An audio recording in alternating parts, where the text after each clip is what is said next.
ତମ ଛୁଟି ଅଛି ମା? ମୋ ଔଷଧ ହୋମିଓପାଥିକ ଔଷଧ ନାଇଁ ସେ ଜାଗାରେ ଯୋଉ ଖାଉଛୁ ସେଥିପାଇଁ କମିଛି ନା ତମର ସ୍କୁଲ ଛୁଟି ଟ୍ୟୁସନ ଛୁଟି ଅଛି ନା? ମୋ ପିଲାଦିନର ଜୀବନ ଆଉ ଆଜିର ଜୀବନ ବିଷୟରେ ମୁଁ କିଛି ସଂକ୍ଷିପ୍ତରେ ଆପଣଙ୍କୁ ଜଣେଇବି।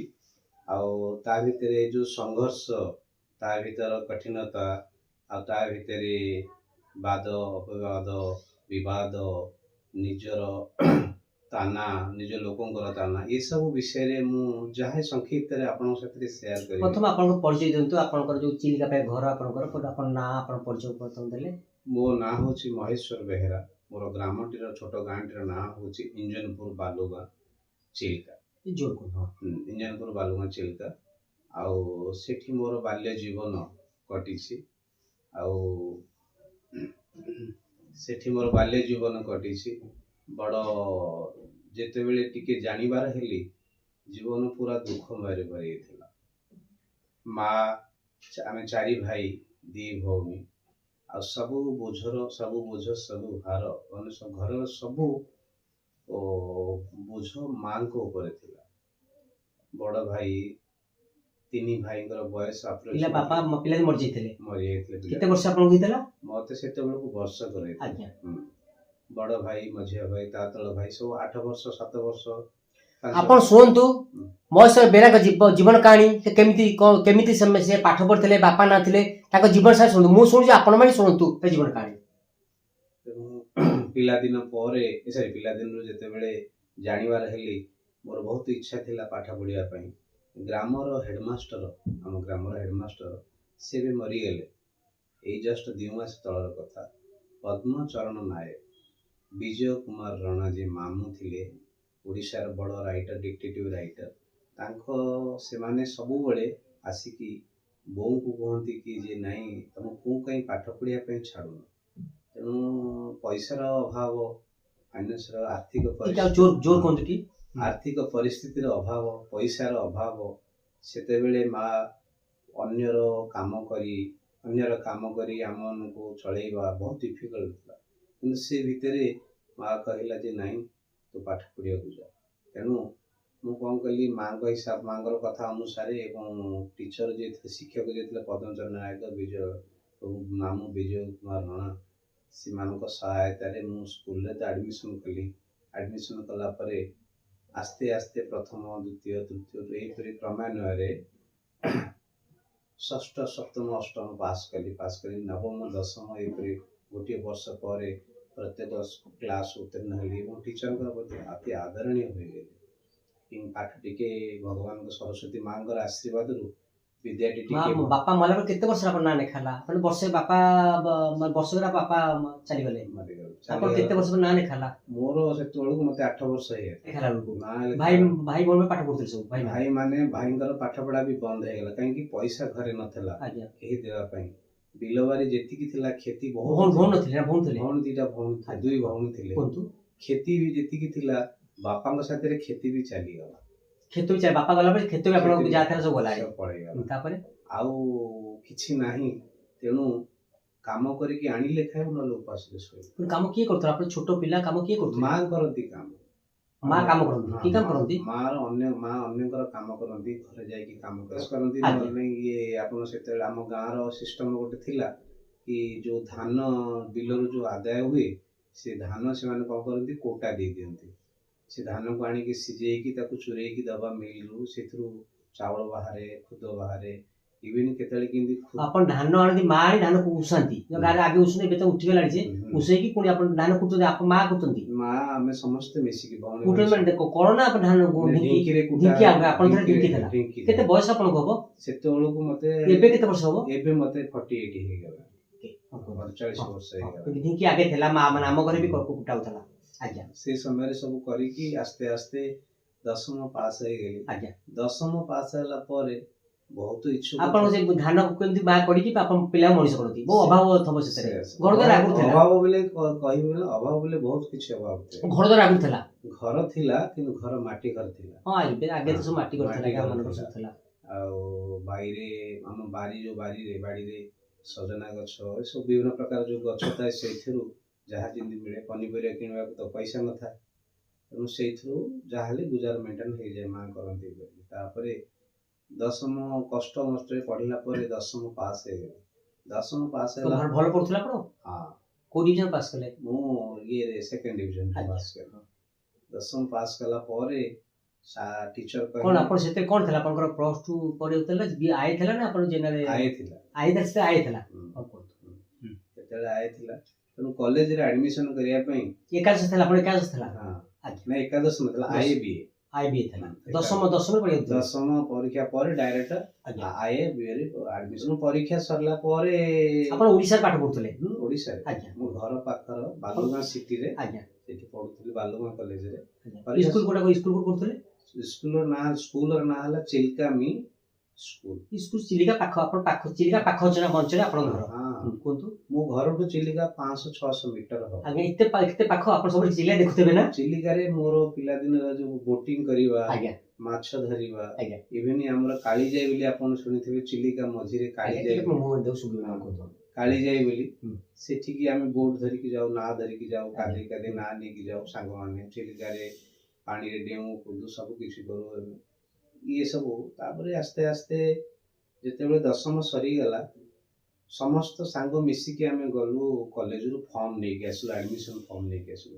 ଆଡମିସନ ଫର୍ମ ନେଇକି ଆସିଲା ପରେ ଏତେ ଇଚ୍ଛୁକ, ଏତେ ମନରେ ଆଗ୍ରହ ବଢିଲା। ଆପଣ ଭାଇମାନେ, ଆଉ ଗୋଟେ କଥା, ଭାଇମାନେ ପାଠ ପଢୁଥିଲେ ନା ପଢିଲେ?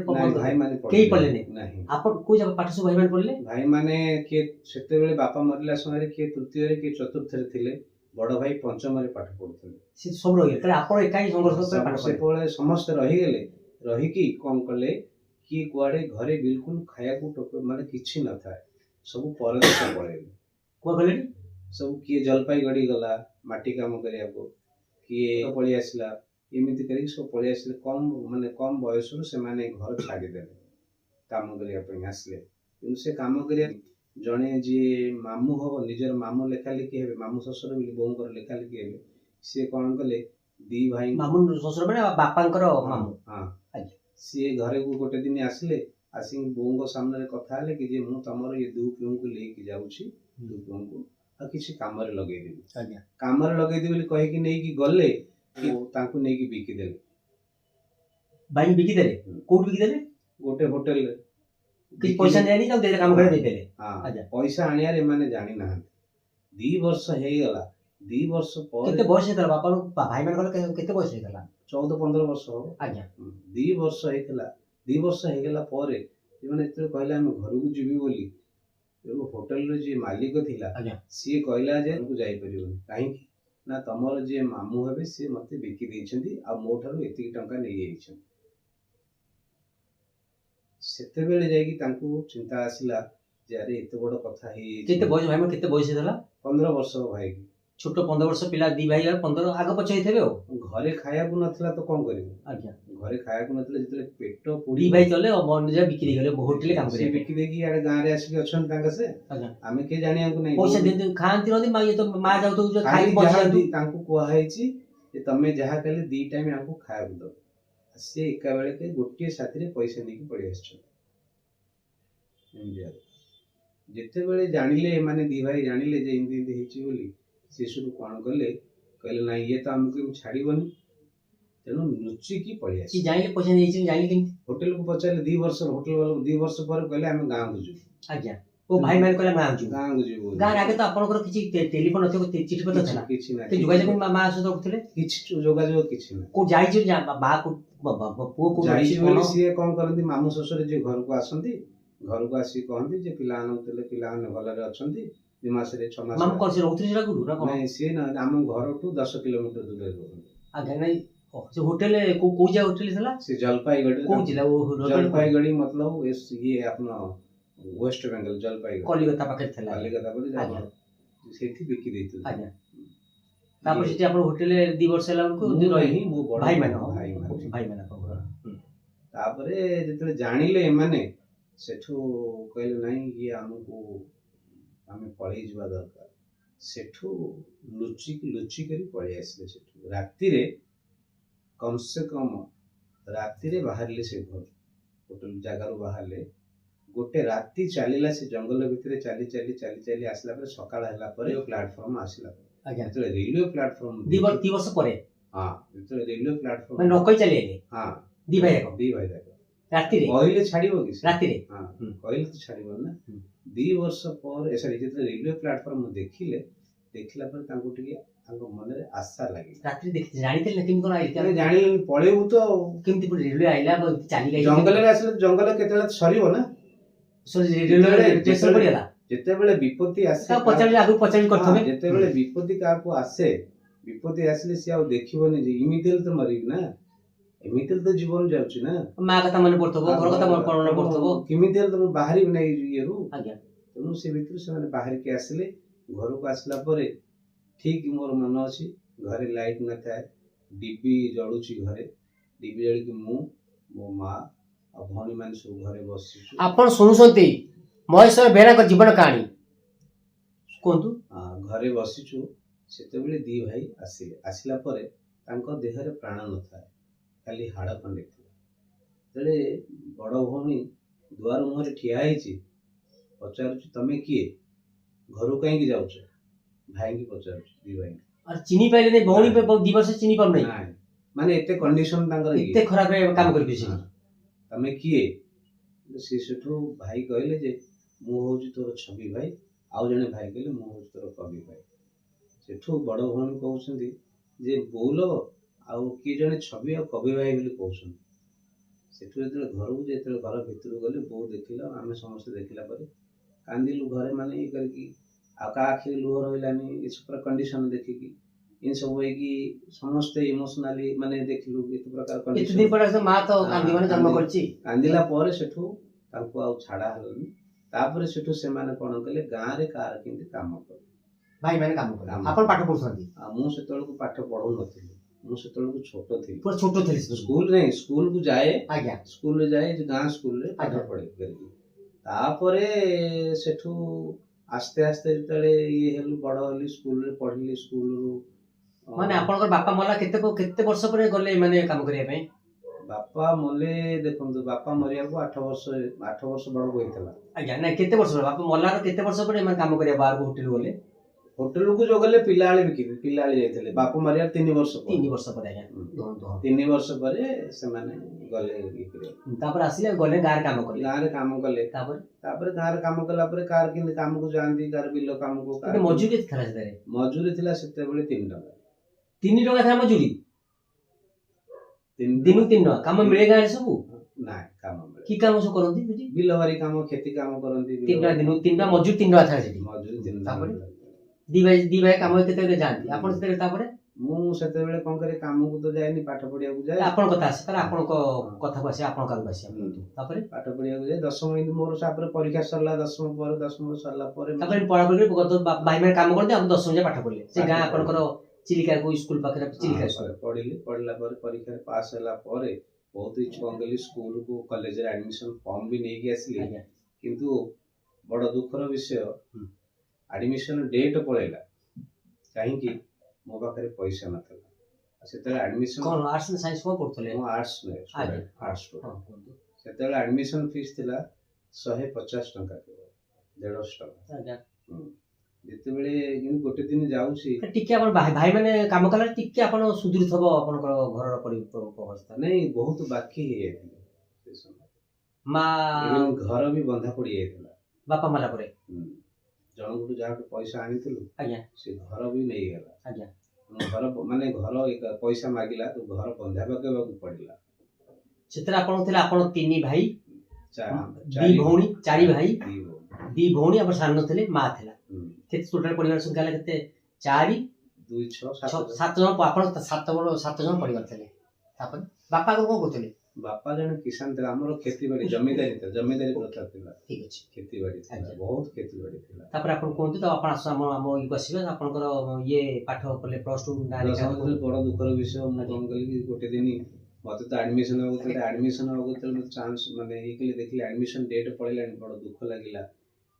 ଗୋଟେ ଦିନ ଠିଆ ହେଇକି କୁଟିଆରେ କାନ୍ଦିକି ଡେଟ୍ ଚାଲି ଯାଇଥିଲା ଆପଣ ନା ଲେଖିବା ପାଇଁ ଇଚ୍ଛା ଥିଲା କିନ୍ତୁ ପଇସା ନାହିଁ ଆର୍ଥିକ ସମ୍ବଳ ନଥିଲା ସେଠୁ କାନ୍ଦିଲି, କାନ୍ଦିକି ଏମିତି ଯାଉଛି ରାସ୍ତାରେ ଆମର ସ୍କୁଲର ହେଡମାଷ୍ଟର ଯିଏ ସିଏ ଦେଖାହେଲେ, କହିଲେ ଆଡମିସନ ସରିଲା। ଆପଣ ଶୁଣୁଛନ୍ତି ମହେଶ ବେହେରାଙ୍କର ଜୀବନ କାହାଣୀ। ସେ ଜଣେ ରାଜନେତାଙ୍କର ପୁଅ ନୁହନ୍ତି କି ଜଣେ ଶିଳ୍ପପତିଙ୍କର ପୁଅ ନୁହନ୍ତି, ଜଣେ ସାମାନ୍ୟ ଦିନ ମଜୁରିଆ କାମ କରି ନିଜେ ନିଜର ଜୀବନ ନିର୍ବାହ କରୁଛନ୍ତି। ନିଜେ ମା ଯାଇ କାମ କରନ୍ତି, ଧାନ କୁଟା ବା ଯାହାକୁ ଆଗେ ଧାନ କୁଟା କହନ୍ତି, ଅନ୍ୟର ଧାନ ଆଣିକି ନିଜେ ଉଁସେଇକି ବିକନ୍ତି, ପିଲା ମଣିଷ କରନ୍ତି। ଶୁଣନ୍ତୁ କେତେ ସୁନ୍ଦର କାହାଣୀ ଶୁଣନ୍ତୁ, ମୁଁ ଶୁଣୁଛି ଆପଣମାନେ ଶୁଣନ୍ତୁ ତାଙ୍କ ଜୀବନ କାହାଣୀ। ସେଠୁ କହିଲେ କି କ'ଣ ହେଲା, ଆଡମିସନ ସରିଲା। ମୁଁ ସେଠୁ କିଛି ସମୟ ପାଇଁ ଚୁପ୍ ହେଇଗଲି। ବାକି ଯେତେ ସାଙ୍ଗ ଥିଲେ ସମସ୍ତେ ଖୁସିରେ କହିଦେଲେ କି ଯେ ନାଇଁ ମୋର ଆମ ସମସ୍ତଙ୍କର ଆଡମିସନ ସରିଯାଇଛି, ଆଉ ଆଡମିସନ ହେଲା ପରେ ଆମକୁ ବହି ବି ମିଳିଗଲାଣି। ଆପଣ ନାଁ ଲେଖାଇନି? ନାଇଁ। ତେଣୁ ମୁଁ କିଛି ସମୟ ପାଇଁ ସେଠି ଚୁପ୍ ହେଇଗଲି, କ'ଣ କହିବି, ଏତେ ଜୋର କୁହନ୍ତୁ, ଶୁଣୁନଥିବେ ଆମ ଦର୍ଶକ ଶୁଣୁନଥିବେ, କ'ଣ କହିବି ଏସବୁ ଜିନିଷ। ତାପରେ ଟିଚର ଶିକ୍ଷକ ମତେ କହିଲେ କ'ଣ ହେଇଛି, ଚୁପ୍ କାହିଁ ହେଲୁ, କହୁନୁ କାହିଁକି? ମୁଁ କହିଲି ଆଉ କ'ଣ କହିବି, ମୋ ଚୁପ୍ ବି ଆପଣ ଜାଣିପାରୁଥିବେ କି ମୁଁ କାହିଁକି ଚୁପ୍ ହେଇଛି। ସେଠୁ କହିଲେ ତୋର ଆଡମିସନ ହେଇନି? ନା ନାହିଁ। କିଏ କହିଲା? ହେଡମାଷ୍ଟର ଶିକ୍ଷକ କହିଲେ ଆଡମିସନ ହେଇନି? ନାହିଁ, ହେଇନି। ପଇସା ନାହିଁ, କୋଉଠୁ ଆଡମିସନ କରିବି?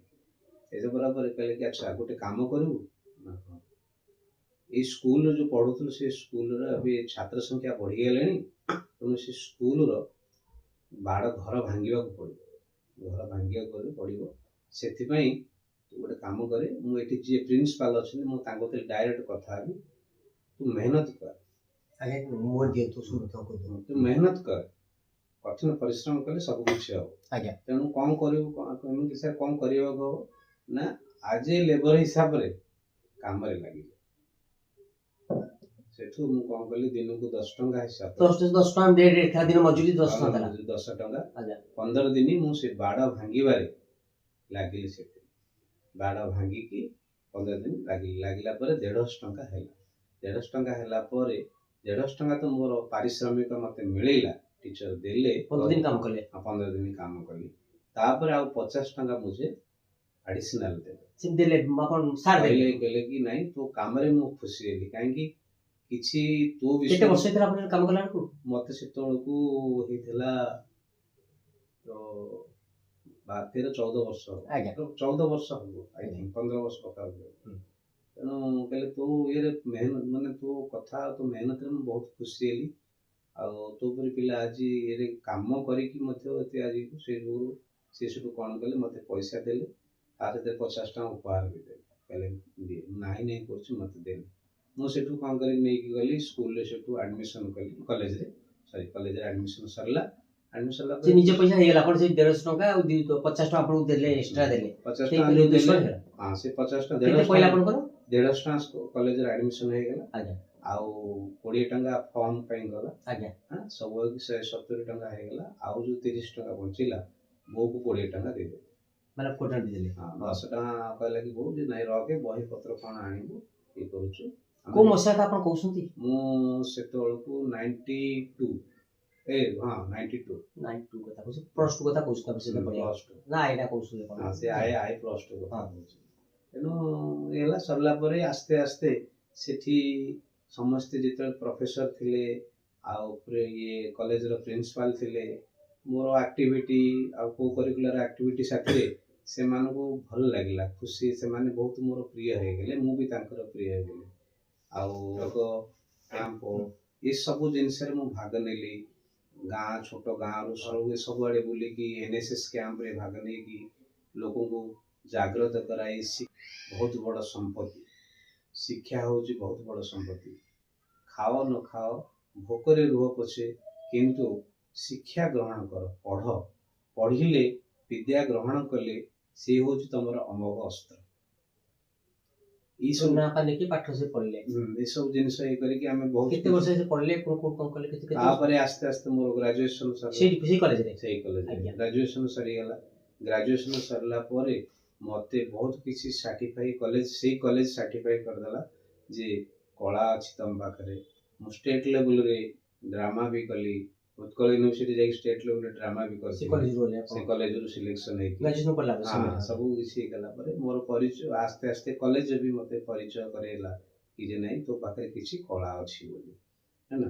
तापर सेठू देखली जे सब पिले जे जहाँ कैरियर अलग अलग ग्रेजुएशन पर अलग अलग रास्ता से माने ठीक कर लेले कि मो पाखे से पैसा नथे घरे भी पैसा नथे तेणु कौन करी बीएड किसी से आ कौन करिया बीएड करने मोर इच्छुक है आमर जी फैकल्टी थिले कॉलेज रो से कहले कि बीएड कर दे को स्कूल रे लगी हेले मु सेटू कौन कली कि बीएड पे एडमिशन कली कोड करले बीएड पे चिल्का ना भुवनेश्वर नहीं भुवनेश्वर आज्ञा बीएड पे एडमिशन कली एडमिशन कला परे देखली सब किछि बीएड पे एडमिशन कला परे सेठू मते लागिला जे नाही किछि आगु किछि जीवन किछि गोटे परिवर्तन हबार सुजोग मिलुछि बोली मन रे एंती भाबिली अपन गाड़ी पाठ करथुलो बिला ना अपन प्रथम ना पाठ करथुलो नाही नाही मो गाँव 2000 बस्ती समस्ते जाको देखिबे कि डॉक्टर ग्रेजुएशन सम गाँव लिटरेट गाँव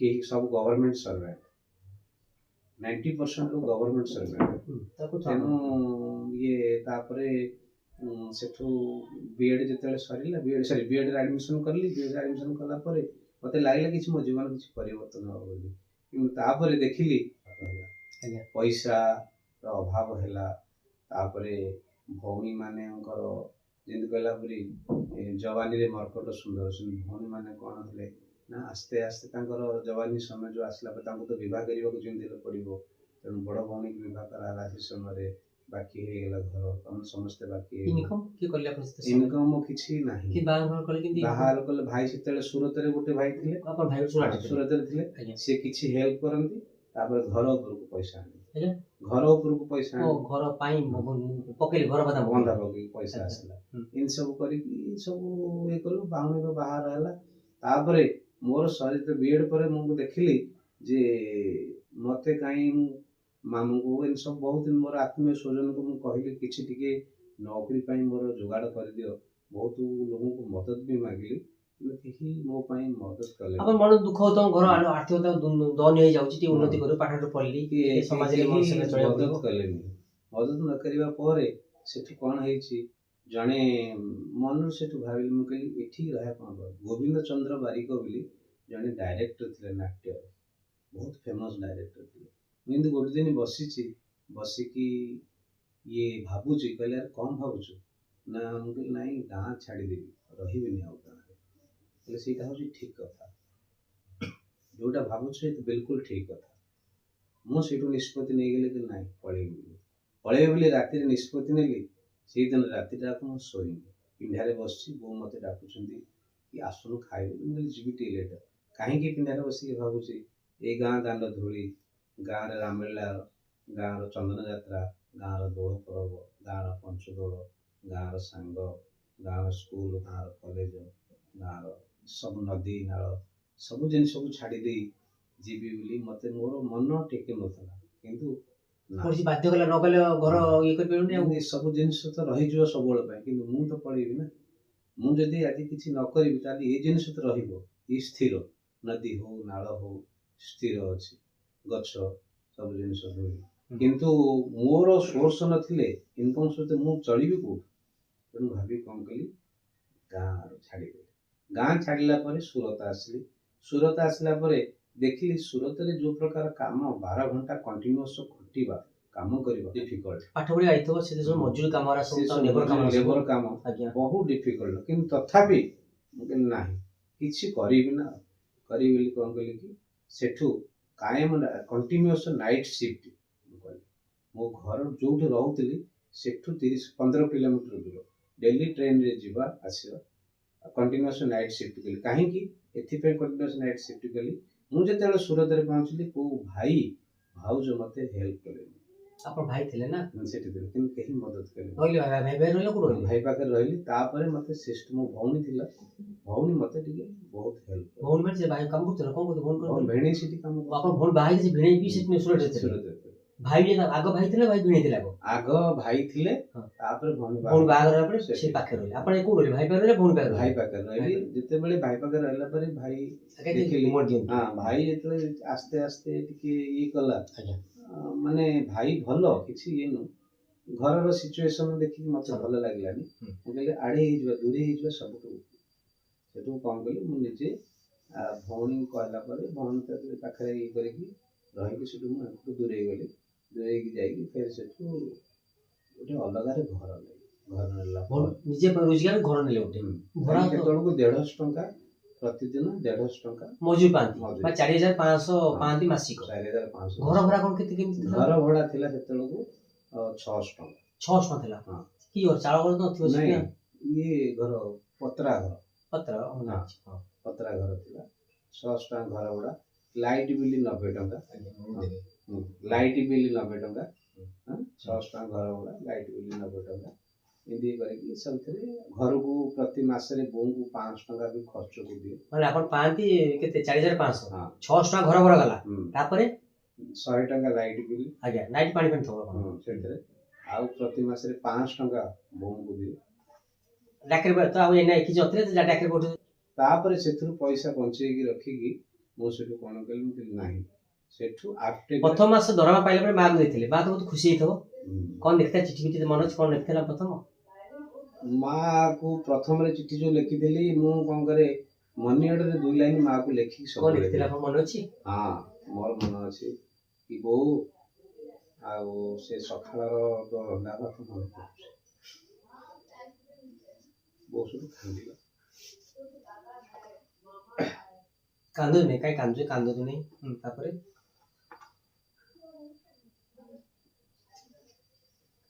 कांदी की से तो कहला हां मोर भी मन पछ सानो पोना मां कर सानो पोनी केबे आसु लोक सारे मुझे हम जल्दी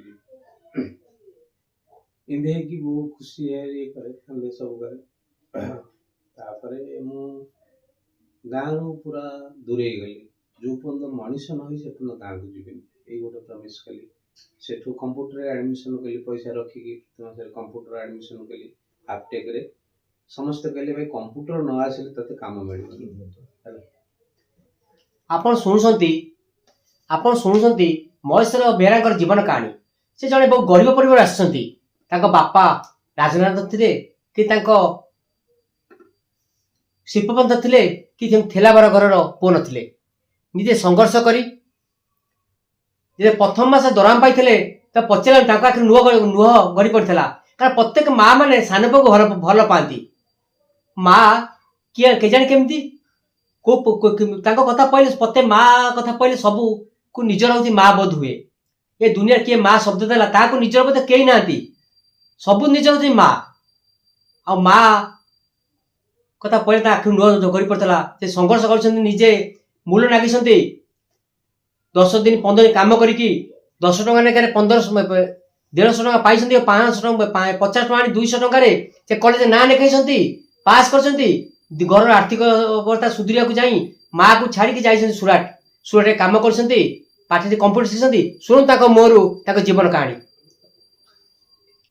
तापरे कंप्यूटर सरी गला कंप्यूटर सरला परे गोटे दिन मु से जो इंडस्ट्री रे काम करथली सुता गला रे काम करथली से गोटे कंपनी को काम करथली सब कितने दिन रहिले सुराट रे 4 वर्ष रहिले सुराट 4 वर्ष कंटीन्यूअस प्रति मासे 500 टका दियंती अपन घर को से घर चले काम कर पैसा अपन घर 800 टका दिए केतले 700 टका दिए बढ़ला ते पैसा क्या पैसा मास बढ़ुथो ना कंपनी मास को बढ़ेनी वर्ष पैसा बढ़े किछि केते लोक हम ओडिया काम करथले ओडिया लोक तो सूरत रे कहला बळी ओडी तार अगणति लोक आज्ञा हां लोक आज्ञा माने एते लोक अछनी तार हिसाब नै ओडिया लोक जोट देखिबे आज लोन्स चाली छे सूरत रे भी केवल ओडिया लोक को जोबे तापर सब काम कला परे काम गला परे सेटू पैसा पत्र टिके मां माने खुशी होतबे देखो रोजगार कले मां माने तो खुशी होंती प्रति मास और आर्थिकता सुदूरे मां पुओ माने जोगले धनका पाए रखियो पुओ जोगले धनका पाए रखियो पुओ जोगले जा गेले घर प्रति तो कर्तव्य आपण पैसा देंती तापर कोंतु तापर सेठू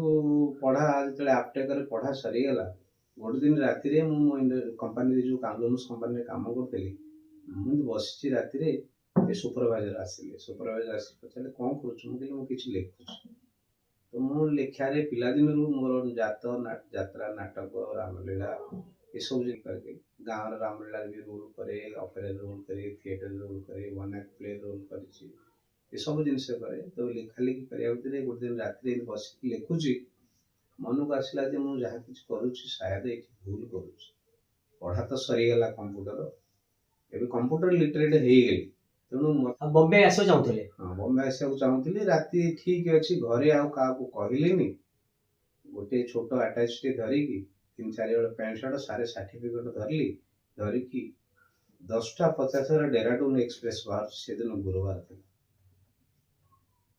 ମୁଁ ଗୁରୁବାର ବସିଲି ସୁରତରୁ 10:50 ଲାଷ୍ଟ ଗାଡ଼ିରେ ବସିଲି, ବୋରିବାଲିରେ ଓହ୍ଲେଇଲି ସକାଳ 7ଟା ହେଇଗଲି। ସମୟ ପାଖାପାଖି ଆପଣ ତ ଯିବେ, ସମୟ ପାଖାପାଖି 30 ଅଧଘଣ୍ଟା ହେଇଗଲାଣି, ଆପଣ କୁହନ୍ତୁ। ତେଣୁ ବୋରିବାଲି ପହଞ୍ଚିଲି। ବୋରିବାଲି ପହଞ୍ଚିଲା ପରେ ଦେଖିଲି ସମସ୍ତେ ଯେଝା ଘରକୁ ପଳେଇଗଲେ। ମୁଁ ବସିଛି ସେମିତି ଷ୍ଟେସନରେ। ସକାଳ ହେଇଗଲା, ମାନେ ମନକୁ ଚାଲି ଆସିଛି ସେଠୁ ସୁରଟ ଆସିଲାଣି? ହଁ ଗାଡ଼ିରୁ ପଳେଇ ଆସିଲି। କହିଲେନି କହିକି ଆସିଲେ ନା କହିଲିନି ମୁଁ କିଛି, କାହିଁ କହିଲି ସାୟଦ ଭଉଣୀ ମାନେ କରିବେ। ଆପଣ ସିଧା ସେମିତି ଘରୁ ଆସିଲେ, ସେମିତି ଚାଲିକି ଆଇଲେ? ବମ୍ବେ କାହିଁକି ଆସିଲେ? ବମ୍ବେ ଆସିଲି ଯେ ମୋର ସବୁଠୁ ବଡ଼ ଏମ୍ ଥିଲା କି ମୋତେ ଭଲ ଲେଖକ ହବା। ଆଜ୍ଞା, ଲେଖକ ପାଇଁ ମୁଁ ଆସିଲାଣି। ହଁ, ରାଇଟର ହେବି କେମିତି ଭଲ, ମୋ ଭିତରେ କିଛି ସମାଜ ପାଇଁ ଭିଜୁଆଲାଇଜ କରିବ, କିଛି ଭଲ ଗୁଣ ସମାଜ ପାଇଁ ଭିଜୁଆଲାଇଜ କରିକି ଲୋକଙ୍କ ଆଗରେ ସେ ଜିନିଷଟାକୁ ରଖିବା। ଏଇଥିପାଇଁ ଯୋଉ ମୋତେ ନିଦ ଲାଗେନି, ମୁଁ ଏଇଥିପାଇଁ ପଳେଇ ଆସିଲି ସୁରତରୁ ବମ୍ବେ। ବମ୍ବେ ଆସିଲେ କଣ ମାନେ କେତେ 3 ଘଣ୍ଟା କେତେ ଘଣ୍ଟା ପରେ ସେଠୁ ସୁରଟ ଆସିବା ପାଇଁ? ରାତି 10ଟା 10:30 10:50 ବସିଲି, 6 ଘଣ୍ଟା, ହାର୍ଡଲି 6 ଘଣ୍ଟା ଲାଗେ। ଆଜ୍ଞା, 6 ଘଣ୍ଟା 6.5 ଘଣ୍ଟା ଭିତରେ। ବମ୍ବେ ଜାଣିନଥିଲି, ବମ୍ବେ କଣ ଜାଣିଛି ନା? ବୋରିବାଲିରେ ଅନୁଭୂତି କହିଲେ କଣ କେମିତି ବମ୍ବେ ଆସିଲେ, କଣ ତା ଅନୁଭୂତି କୁହନ୍ତୁ। ଦର୍ଶନ ମାନେ ଆପଣ ଦେଖୁଥିବେ ବୋରିବାଲିରେ ଯେତେବେଳେ ପହଞ୍ଚିଲି ସେ ବମ୍ବେ ଅନୁଭୂତି। ଆଜ୍ଞା, ଯେତେ ଲୋକ ଓହ୍ଲେଇଲେ ଟ୍ରେନରୁ ସମସ୍ତେ ପଳେଇଲେ ନିଜ ଘରକୁ ପଳେଇଲେ। ଆଜ୍ଞା, କିନ୍ତୁ ମୁଁ ସେମିତି ବସିଛି। ସକାଳ ହେଇଗଲା, କେହି ଚିହ୍ନା ନାହିଁ ଜଣା ନାହିଁ, କୁଆଡେ ଓହ୍ଲେଇ ତ ପଡିଲି କିନ୍ତୁ କୁଆଡେ ଯିବି ବୋଲି ମତେ ଆଉ କିଛି ଦୁଶୁନି, କିଛି କଣ କରିବି। ସେଠୁ ସକାଳ ହେଲା ପରେ ସେଠି ବସିଲି ସେମିତି ଦିନଟା। ଆଜ୍ଞା, ସେଠି ରାତିରେ ଫେର ଗୋଟେ ରାତି ବସିଲା ପରେ ସେଠୁ କଣ କଲି, ଜଣଙ୍କର ନମ୍ବର ନେଇକି କଥା ହେଇକି। କାହା ନମ୍ବର କେମିତି ଥିଲା? ଆପଣ ଭଉଣୀଙ୍କୁ ଫୋନ କଲି, ଭଉଣୀ କଥା ଫୋନ ଥିଲା ସେଟା, ମାନେ ଭଉଣୀକୁ ଜଣଙ୍କର ଫୋନ ଲ୍ୟାଣ୍ଡଲାଇନ ନମ୍ବର ଆଗେ ଥିଲା। ହଁ, ସେ ପଡିଶା ଥିଲା, ପଇସା ଗଡେଇକି ଆପଣଙ୍କର ଫୋନ କରି କରିକି କହିଲା ପରେ ସେଠୁ ଭଉଣୀ କହିଲା ହଁ। ସେଠୁ ତାଙ୍କର ଚିହ୍ନା ପରିଚୟ ଜଣେ ଥିଲା ବମ୍ବେରେ। ହଁ ଆଜ୍ଞା, ଚିହ୍ନା ପରିଚୟ ଥିଲା। ସେ ସେଠୁ କଣ କଲେ, ଆପଣ ଶୁଣୁଛନ୍ତି ମହେଶ ବେହେରାଙ୍କର ଜୀବନ କାହାଣୀ। ଓଡିଶାରୁ ସୁରାଟରୁ ବମ୍ବେ କେମିତି ଜୀବନ ସଂଘର୍ଷ କରୁଛନ୍ତି, ବାଜି ନ ମଣିଷ ଭାବେ ବାଜି ନ କରୁଛନ୍ତି। ଆଜ୍ଞା, ଆଜି ଏଠି ଏତେ କୋଠା ଅଟ୍ଟାଳିକା ତିଆରି କରିଛନ୍ତି, ସବୁ କୋଟିପତି ଘରର ପୁଅ ନୁହନ୍ତି, ଏମିତି ଦରିଦ୍ର ଏମିତି ଗରିବ ଘରକୁ ବି ଆସିଛନ୍ତି, ନିଜେ ସଂଘର୍ଷ କରି ବମ୍ବେ ତ ସହରରେ ପାଦ ଥାପିଛନ୍ତି। ତା ମଧ୍ୟରେ ମହେଶ ବେହେରା ଜଣେ। ଶୁଣୁ ତାଙ୍କ ଜୀବନ କାହାଣୀ। ସେଠୁ ବହୁତ କଷ୍ଟ ରହିଲା। ତାପରେ ସେଠୁ ଆସିଲି, ସେ ଯେତେବେଳେ ନମ୍ବର ହେଲା ପରେ କଥାବାର୍ତ୍ତା ହେଲା ପରେ ସେଠୁ ଆସିଲା ପରେ ଝୋପଡ଼ା ଗୋଟେ ଥିଲା, ପାଟିଆ ରୁମ୍। ସେ ପାଟିଆ ରୁମ୍ରେ ରହିଲା ପରେ ହେଲେ ଖାଇବା ପାଇଁ କିଛି ନାହିଁ, ଖାଇବାର ସୁବିଧା କିଛି ନାହିଁ। ସେ ପାଟିଆ ରୁମ୍ରେ ରହିଲି। ପାଟିଆ ରୁମ୍ରେ କଡ଼େଇ। ହଁ, ତା ପୂର୍ବରୁ କଣ ହେଲା, କାଣ୍ଡିବାଲିରୁ ସେଠୁ ଜଣେ ୱାଚମ୍ୟାନ ଥିଲେ, କଥାବାର୍ତ୍ତା କଲେ। ହଁ, ୱାଚମ୍ୟାନ ଥିଲେ, କଥାବାର୍ତ୍ତା କଲେ। ୱାଚମ୍ୟାନ କହିଲା ଯେ ଠିକ ଅଛି, ମୁଁ ତମକୁ ରଖିବି, କିନ୍ତୁ ତମେ ରାତି 11ଟା ପରେ ଆସିବ କେବଳ ଶୋଇବା ପାଇଁ। ଆଉ ସକାଳ ଏର୍ଲି ମର୍ଣ୍ଣିଂ 5ଟାରୁ ଉଠିକି ପଳେଇବ। ସୁପରଭାଇଜର ଆସୁଛି ଚେକିଂ ପାଇଁ, ଦିନରେ ଆସିବ, ସେଠୁ ତମକୁ ମୁଁ ରଖିପାରିବିନି। କି ସଂଘର୍ଷ ଜୀବନ ଆପଣଙ୍କର। ପିଲାରେ ବାପା ନଥିଲା, ଘରେ କାମ କରୁଥିଲେ, ସୁରାଟରେ କାମ କଲେ, ସେ ମୂଲ କାମ କରି ପାଠ ପଢିଲେ, ପୁଣି ଆଜି ବମ୍ବେ ସହରରେ ସଂଘର୍ଷ କରୁଛନ୍ତି। କୁହନ୍ତୁ। ସେଠୁ ଆସିଲୁ, ସେଠି ରହିଲା ପରେ ଦେଖିଲି ସେଠି ଦିନ ଯାକ କଣ କରେ, ଧୂଳି ପୁଡା ଉଡୁଛି। କଡାଇ ବାଲା ବିଲ୍ଡିଂ କନଷ୍ଟ୍ରକ୍ସନ, ଦିନ ଯାକ ଧୂଳି ଡଷ୍ଟ ଉଡିବ। କାମ ପାଇନାହାନ୍ତି, ଆମେ ରହିଲେ ଘର ରହିବା ପାଇଁ। କପଡା ନେଇକି ଆସିଥିଲେ ଶୋଇବା ପାଇଁ। ରାତିରେ କେବଳ ରହିବି ସେଠି। ଆଜ୍ଞା, ଦିନ ଯାକ ଗୋଟିଏ ବଡାପାଉ ଖାଏ 3 ଟଙ୍କାରେ, 2.5 ଟଙ୍କାରେ। ଆଜ୍ଞା, ପଇସା ପାଖରେ ରଖିతే ଭଉଣୀଙ୍କଠୁ ପଇସା କିଛି ନେଇକି ଆସେ। ଆଜ୍ଞା, କିଛି ପଇସା ନେଇ କିଛି। କେତେ ମାସ ରହିଲେ ଆପଣ? ମୁଁ 3 ବର୍ଷ ବମ୍ବେରେ ରହିଲି। ଆପଣ ଯୋଉ ଆସିଲେ ଷ୍ଟେସନ ଆପଣ ଗଲେ, ତାଙ୍କ ସାଙ୍ଗରେ ଗଲେ, ତାଙ୍କ ପାଖରେ ରହିଲେ, ସେ ଆପଣ ଚିହ୍ନାରେ ନେଇକି ରଖି ରାତିରେ କହିଲେ ଶୋଇବ, ସକାଳୁ ଯିବୁ। ସକାଳୁ କାମ କଣ ପାଇଲେ, କଣ କେମିତି କଲେ? କାମ କିଛି ମିଳିଲା 3 ବର୍ଷ ପର୍ଯ୍ୟନ୍ତ ମତେ କାମ ମିଳିଲା। ତାଙ୍କ ରହୁଛନ୍ତି, ଖାଉଥାନ୍ତି? ନାଇଁ, ସେଠୁ ଫେରେ ଆସିଲି, କାଣ୍ଡିବାଲି ଷ୍ଟେସନରେ ରହିଲି। କାଣ୍ଡିବାଲି ଷ୍ଟେସନରେ 6 ମାସ ଝାଡୁ ମାରି। ଶୁଣୁଛନ୍ତି ଭାଇ ମାନେ, ମହେଶ ବେହେରାଙ୍କ ଜୀବନ କାହାଣୀ ଶୁଣୁଛନ୍ତି, କେମିତି ଆସିଲେ ସୁରାଟରୁ, ଆସି ସେଠି କିଛି ଦିନ ରହିଲେ, ପୁଣି ଷ୍ଟେସନ ରହିଲେ, କେମିତି ସଂଘର୍ଷ କଲେ ଆଜି ଅଛନ୍ତି। ସେ କୁହନ୍ତୁ, ତାଙ୍କ କଥା ଶୁଣନ୍ତୁ। କାଣ୍ଡିବାଲି ଷ୍ଟେସନରେ ଝାଡୁ ମାରି 6 ମାସ। ଝାଡୁ ମାରି କେତେ ଦିନ? 6 ମାସ ଝାଡୁ ମାରିଛନ୍ତି। ତାପରେ କାଣ୍ଡିବାଲି ଷ୍ଟେସନରେ ତାପରେ ସେଠୁ କାଣ୍ଡିବାଲି ଷ୍ଟେସନ ଗଲା ପରେ ସେଠୁ गोटे सांग मु जानिला जे मु आछि ओडिया ओडिया सांग जे हम स्कूल रे हम साथी पढथु पिला दिनर सांग तांका नाम होची निरंजन महापात्र आज्ञा सी एमएल हॉस्टल रे सेतले स्टोर रे काम ते सुनिला तेनु सी मते कहला कि चल तुम जाई कि टेलीफोन किम जाई टेलीफोन किम को सुजा घर गां रो लोक हम गां रो ना आज्ञा कथा वार्ता लु से बॉम्बे रे अछि बोली सुनला परे आज्ञा मु आछि बॉम्बे से जानला परे सेठू कांटेक्ट केन करी कि बाकू आसला कांडी वाले कोड रोज पचारला पचार के आसला परे सेठू कहला कि एमएल हॉस्टल को गलु एमएल हॉस्टल रे 3 मास ग्लास धोइले प्लेट धोइले बॉम्बे रे एमएल हॉस्टल चर्च गेट रे अछि एमएल हॉस्टल आज्ञा जो माने मिनिस्टर लोक सब एमपी लोक आसी हां एटी 3 मास हम देखि जाई छी तो जाई देखि छी सेठी एले देखि छी ग्लास प्लेट धोइ आज्ञा ग्लास प्लेट धोइला परे सेठू मते भाबिली जे आउ केबे भगवान मते रास्ता देखै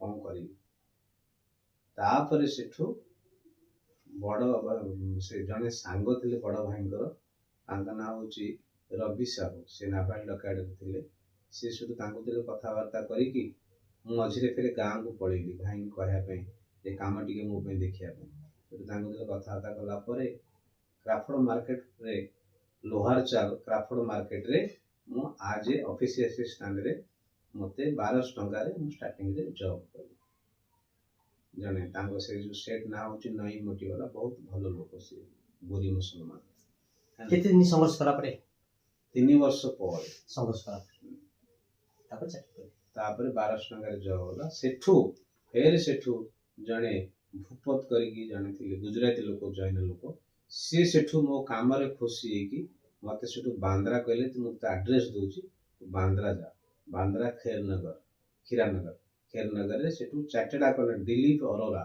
एंड दिलीप अरोरा पाखे सेठू मोटा काम कला परे आस्ते आस्ते एमिति मोर सांग मिसला परे short and typing short and सिखे जाउतिले सेठू शानुर खान सांग मिसला सेठू तांको पिताजी जे सी जमशेद खान से म्यूजिक रे काम करले मूवी एबे कोन करछन कहले एबे कोन करनी कोन एबे केमति कोन अछंती कोन करछन एबे मु कंपनी रे काम करूछु कोन पोस्ट करछु कोन अछंती काम कोन कंपनी रे पूरा इंश्योरेंस प्रोफाइल है पोर्टफोलियो हैंडल करूछु मरीन रो पूरा पोर्टफोलियो हैंडल करूछु आ ता काम होची जो बाहर इंपोर्ट मटेरियल गुडा को हमरो मैन्युफैक्चरिंग प्लांट पे मगा होची तार इंश्योरेंस करिवा आ लीगल हैंडल करिवा सेटलमेंट करिवा ए सब जिंस गुडा हैंडल करूची आ तापरे मोर स्ट्रगल चलची जो स्क्रिप्ट मूवी पई रजिस्टर्ड एक्चुअली रजिस्टर्ड मो पाखरे लाइसेंस अछि काहेकि अच्छा किछि जो आशा नै आइते से किछि कर पाइ नांती करिछि बहुत किछि अछि किछि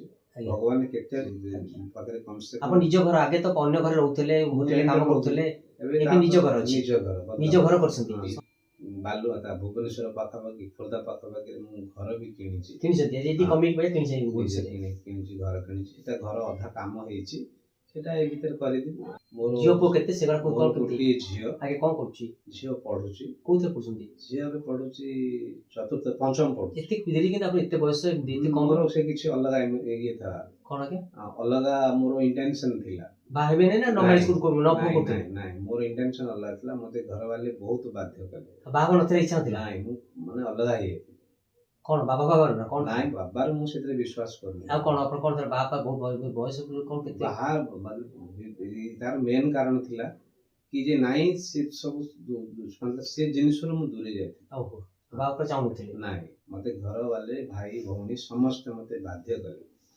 कला पर जाय कि तापर मु स्टेप ले तार अपन सेशल अपन दीटा जिस पचारबी अपन किछि मने थवा कथा कोंतु तुटा अपन का कहि नाती अपन मने अछि गोटी कथा कोंतु गोटे कहले अपन मने थवा कथा कोंतु का कहि नाती माने अपन कर एमती कथा कोंतु जे आपण जो कथा अन्य मान कहि नाती अपन मने अछि का कहया चाहते कहि नाती निज भीतर अछि एमती गोटे कथा कोंतु हां सेटा होछि कोन ना मु केते जगह रे एप्रिल टाइप रे फेस करिछि सेटा हला कोन तो अपन कैमरा के कोन तो जे अपन किछ कहि नाती अन्य को माने निज भीतर जे जिंस कहि नाती तो अपन दुनिया पर जानिबा अपन को जे देखियो सेटा हो जे निज भीतर जो दुनिया जो कहिनी सेटा होछि मु सब बेले चाहे कि घर मोर जो भांगी गला मो आखि आगे जो मुठु हमें गोटी हे कि थिलु गोटी घरे गोटी चाला तळे गोटी छात तळे हम समस्त एकाठी हे कि थिलु आजी जे जुआडे सब अलग हे गेले मु से जिनिसटा भीतर बहुत चेष्टा करे कहया पे କିନ୍ତୁ କହିଲାକୁ ଦେଖିଲା ବେଳକୁ ସାମ୍ନାରେ କେହି ଶୁଣିବା ପାଇଁ ନାହିଁ।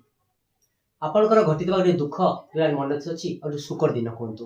ଘଟିଥିବା ଦୁଃଖର ଦିନ ଟିକେ କୁହନ୍ତୁ, ସୁଖର ଦିନ ଟିକେ କୁହନ୍ତୁ ମନେ ଥିବ।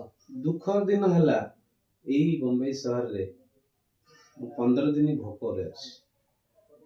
ଆଉ ସୁଖର ଦିନ ହେଲା ସେ ଦୁଃଖରୁ ଯେତେବେଳେ ଆଖିରୁ ମୋର ଲୁହ ବୋହିଲା, ସେଇଟା ମୋ ପାଇଁ ସୁଖ। ମାନେ ସେଥିରେ ନିଜେ କମେଇ ସୁଖରେ ଲୁହ ବୋହିଲା, ସେ ସୁଖ। ଶୁଣୁଥିଲେ ମହେଶ୍ୱର ବେହେରାଙ୍କର ଜୀବନ କାହାଣୀ, ଅତି ଦୁଃଖଦ ତାଙ୍କ ଜୀବନ କାହାଣୀ। ସେ ଗୋଟିଏ ଧନୀ ଘରର ପୁଅ ନଥିଲେ, ବହୁତ ଗରିବ ପରିବାର ଆସିଥିଲେ। ବାପା ଛୋଟ ବୟସରୁ ଯେତେ ବର୍ଷ ହେଇଥିଲା ବାପା ତାଙ୍କର ଚାଲି ଯାଇଥିଲେ। ଯିଏ ସଂଘର୍ଷ କରି ନିଜେ ମୂଲ୍ୟ ନାଗି ଅନ୍ୟର କାମ କରି ସାର୍ଙ୍କର ସାହାଯ୍ୟ, ସ୍କୁଲର ସାର୍ଙ୍କର ସାହାଯ୍ୟରେ ସେ କାମ କରି ପାଠ ପଢିଥିଲେ। ସେଠି ଓଡ଼ିଶାରେ ପାଠ ପଢି କିଛି ନ ମିଳିବାରୁ ସେ ପାଠ ପଢି ସୁରାଟରେ ଯିଏ କାମ କରିଥିଲେ। ପ୍ରାୟ କିଛି ଦିନ ସୁରାଟରେ କାମ କଲା ପରେ ତାଙ୍କର ଭିତରେ ଥିବା ଯୋଉ ଗୁଣ ଥିଲା, ଲେଖାଲେଖି କରିବା, ଯାତ୍ରା କରିବା, କଳା ସଂସ୍କୃତିର କାମ କରିବା, ଲୋକଙ୍କୁ ଜଣେଇବା, କରିପାରିନଥିଲେ। ଯେ ପାଇଁ ସେ ବମ୍ବେ ଆସିଥିଲେ। ଯେମିତି ଘରୁ ଲୁଚିକି ଯାଇଥିଲେ ସୁରାଟ, ସେମିତି ଲୁଚିକି ଆସିଥିଲେ ବମ୍ବେ। ବମ୍ବେ ଷ୍ଟେସନ ବସିଲାରେ ଏତେ ବଡ ଷ୍ଟେସନ, ଏତେ ବଡ ଗାଡି ମଟର ତାକୁ ଦେଖିକି କାବା ହେଇଯାଇଥିଲେ। ସକାଳୁ କାଲି ସାହାଯ୍ୟ ଆସିଥିଲା, ସିକ୍ୟୁରିଟି ନେଇ ତାଙ୍କ ଘରେ ରଖିଥିଲେ ଓ ରାତିରେ ଶୋଉଥିଲେ, ସକାଳୁ ବୁଲୁଥିଲେ କାମ ପାଇଁ। ବଡବାପା କାହିଁକି ବଞ୍ଚୁଥିଲେ, ତାପରେ କୋଉଠି ଚାକିରି କିଛି ପାଇଥିଲେ ଆଉ ଷ୍ଟେସନ ଆସିବି କିଛି ଦିନ ଶୋଇଥିଲେ। ଏଠୁ ତାପରେ ସେ ଚାକିରି କରିଥିଲେ, ପାଠ ପଢିଥିଲେ, ଚାକିରି କରିଥିଲେ। ଆଜି ସେ ବମ୍ବେ ସହରରେ ନିଜର ଘର ଅଛି, ନିଜର ପରିଚୟ ଅଛି। ମୁଁ ତାଙ୍କୁ ଭେଟିଥିଲି ଏ କାଲି ଓଡ଼ିଆର ଗୋଟେ ପ୍ରୋଗ୍ରାମରେ। ତାଙ୍କ କଥା ଭଲ ଲାଗିଥିଲା, ଯୋଉଥିପାଇଁ ଆଜି ତାଙ୍କୁ ଡାକିଥିଲି। ପ୍ରବାସୀ ଓଡ଼ିଆରେ ଆସ ଭାଇ, ଆପଣ ବସି କଥା ହବା। ଆପଣ ଯୋଉ କଥା ଅନ୍ୟ କହିପାରୁନାହାନ୍ତି, ଆଜି ସେ କଥା କହିବେ, ଅନ୍ୟକୁ ଜାଣିବେ। ଧନ୍ୟବାଦ ଭାଇ, ନମସ୍କାର। ନମସ୍କାର। ଆଜି ଆପରେ ଆପଣଙ୍କୁ ଆଉ ଗୋଟିଏ ଭିଡିଓ ସହିତ ମୁଁ ଭେଟିବି। ତ୍ରିଲୋଚନ ସ୍ୱାଇଁ ମୁମ୍ବାଇରୁ। ନମସ୍କାର। ନମସ୍କାର।